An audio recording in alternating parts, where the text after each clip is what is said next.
Bismillahirrahmanirrahim. Assalamualaikum warahmatullahi taala wabarakatuh. Alhamdulillahirabbil alamin wassalatu wassalamu ala asyrafil anbiya'i wal mursalin sayyidina Muhammadin wa ala alihi wa sahbihi ajmain. Rabbi shrah li sadri wassir li amri wahlul 'uqdatam min lisani yafqahu qawli. Rabbi zidni ilma warzuqni fahman.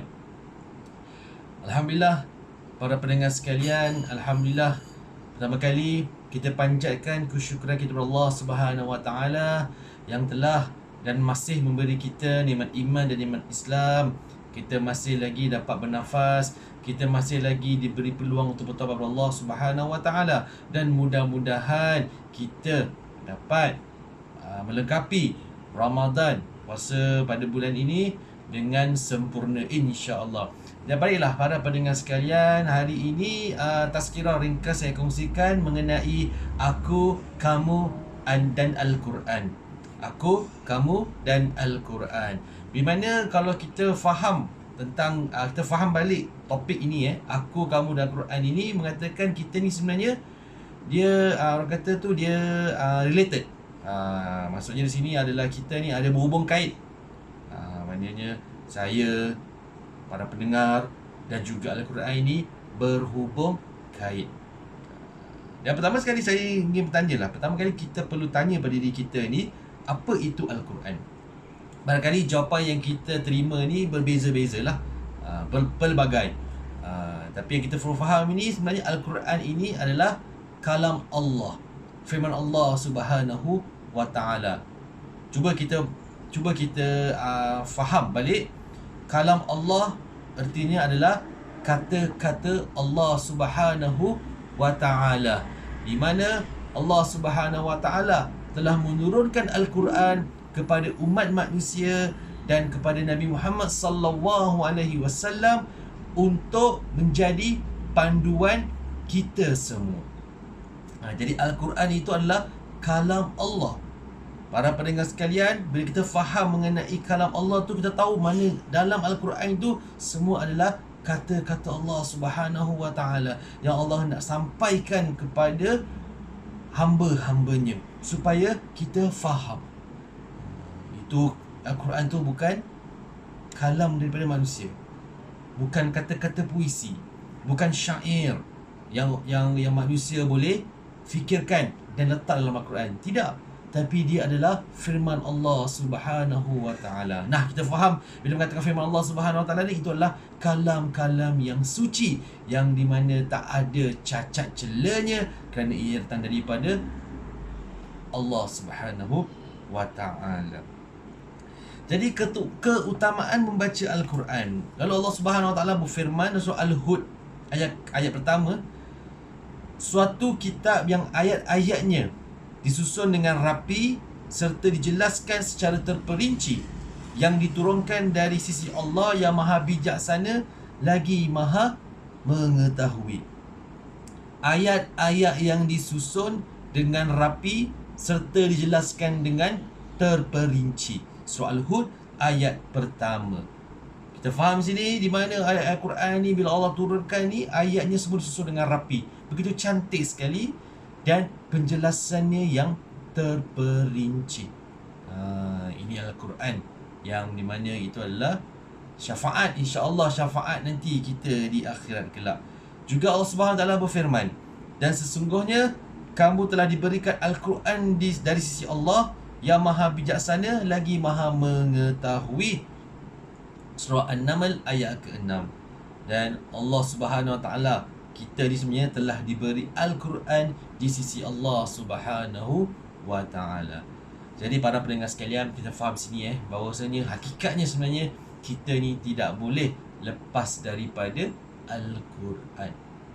Sekarang persoalannya, kalau kita ni tak pandai baca Al-Quran, kita ni tak reti baca Al-Quran, tak kenal huruf lah. Jadi kita mulakan daripada sekarang. Kita mulakanlah dengan pengenalan huruf. Jangan kita malu, jangan kita segan. Kita mulakan daripada sekarang. Kalau jangan kita salahkan je lah. Salahkan ibu ayah ke.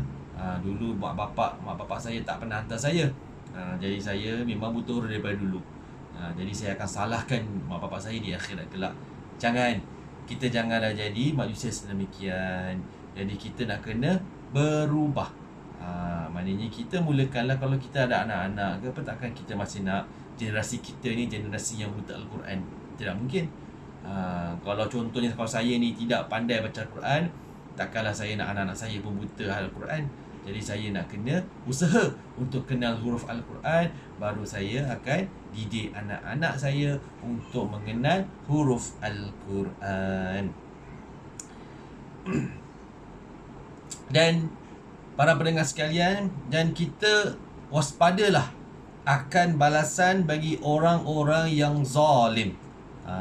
Bila Allah dah sebut kata Al-Quran, rahmatnya, itu Al-Quran itu adalah rahmat untuk sekalian alam. Tapi kita kena waspada kepada orang daripada menjadi orang-orang yang zalim. Seperti mana Allah SWT berfirman, sesungguhnya orang-orang yang mengingkari Al-Quran ketika Al-Quran itu datang kepada mereka, dan sesungguhnya Al-Quran itu adalah kitab yang mulia, yang tidak datang kepadanya Al-Quran kebatilan, baik dari depan maupun dari belakangnya, yang diturunkan dari Tuhan yang maha bijaksana lagi maha terpuji. Surah Al-Fusilat ayat 41 dan 42. Jadi Allah SWT sebut orang-orang mengingkari Al-Quran ketika diturunkan kepada mereka, mereka itu pasti akan celaka. Ini yang Allah dah berikan peringatan. Allah berikan kita amaran lah.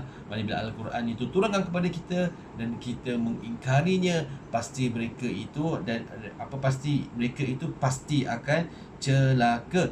Dan sesungguhnya Al-Quran itu adalah kitab yang sangat mulia. Sangat mulia. Mulia dari segi segala kitab yang pernah kita baca dan kita hargailah. Dia dah mulia dah tak boleh lagi nak nafikan kemuliaan Al-Quran itu. Terusnya para pendengar sekalian, mengenai keutamaan membaca Al-Quran. Jadi kalau kita ni termasuk penggemar Al-Quran, kita dah mula faham erti membaca Al-Quran dan kita memahami isi kandung Al-Quran. Jadi kita persiapkanlah kita punya concentration kita dan wawasan kita yang cukup banyak ini, dan nilai-nilai yang akan kita serap dengan cukup beragam. Maksud di sini adalah jika kita ni penggemar Al-Quran, kita dah mula menyusun bahasan dia. Maksud sini adalah bila kita dah mula gemar Al-Quran, kita dah mula ikut jejak ataupun kita ikut langkah Al-Quran dari segi akhlak, dari segi fiqh, dari segi akidah. Maknanya orang kata tu apa, bila kita baca Al-Quran tu, kita punya akhlak tu mesti nak kena seperti Al-Quran lah. Jangan kita baca Al-Quran tapi kita tak mencerminkan diri kita sebagai penggemar Al-Quran. Rasulullah SAW telah bersabda, Iqra'ul Qur'ana fa innahu ya'ti yawmal qiyamati syafi'an li ashabihi. Yang bermaksud, bacalah Al-Quran sebab ia akan datang pada hari kiamat sebagai syafaat bagi pembacanya. Di sini Nabi sebut baca, Nabi tak sebut hafal. Jadi keringanan di situ adalah Nabi suruh kita baca Al-Quran kerana Al-Quran ini akan menjadi syafaat di akhirat kelak. Maknanya penemannya. Tapi kalau kita dapat hafal, Alhamdulillah. Kita ni para pendengar sekalian memang tak lepas daripada untuk menghafal Al-Quran. Kerana apa? Bandar kita solat aja, sentiasa kita perlu baca doa, baca surah-surah yang kita lazimkan. Jadi memang tak boleh lepas pun. Takkan kita daripada kecil sampai sekarang ni kita asyik nak baca 3 kul aja. Pastinya kita pun mahu upgrade diri kita. Kita cari surah yang lain, kita hafal, kita top up pahala kita, kita tambah ilmu kita dengan membaca kitab suci Al-Quran. Malah kita boleh hafal. Kita mulakan dengan juz ammah. Kalau tak mampu untuk hafal surah Al-Baqarah, kita bacalah dengan juz ammah. Ayat-ayat pendek. Bila dah lazim, lidah ini dah biasa, dah sebati dengan hafalan, kita naik sikit untuk baca surah-surah yang panjang, insya-Allah. Jadi para pendengar sekalian, sementara kita ni diberi peluang Allah Subhanahu Wa Taala, sementara kita ni diberi nikmat melihat, nikmat mendengar dan sebagainya, kita usahakanlah untuk kita baca Al-Quran dan kita hayati isi kandung Al-Quran itu, insya-Allah taala.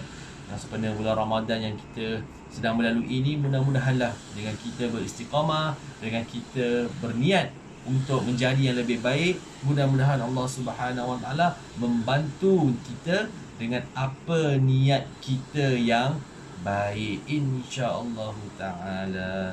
Jadi sekian saja daripada saya. Yang buruknya tangan saya, yang baik tangan Allah Subhanahu Wa Taala. Wabillahi taufiq wal hidayah. Wassalamualaikum warahmatullahi taala wabarakatuh.